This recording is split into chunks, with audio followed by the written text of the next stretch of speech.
Welcome to Tenor Tech, where I solve the problems you didn't even know you had. You start by making sure the drive or folder that held your clips is mounted and accessible.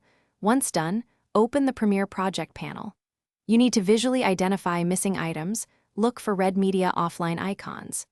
Next, select one missing clip and right-click to choose Link Media.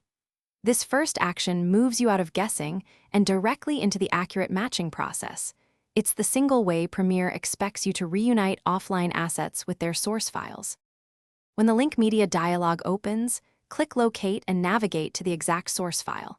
You're not browsing randomly. Match file name, duration, and timecode if available, because Premiere uses those to validate the relink. If multiple clips were moved together, check Relink Others automatically so Premiere scans and pairs matching names and metadata.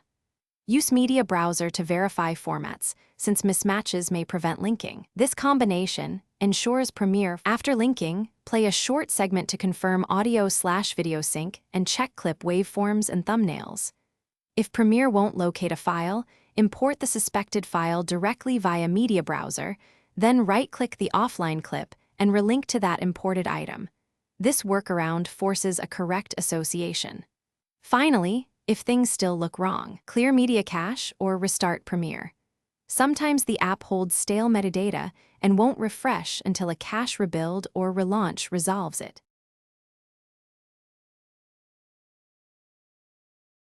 Thanks for watching. Subscribe to keep your life in tune.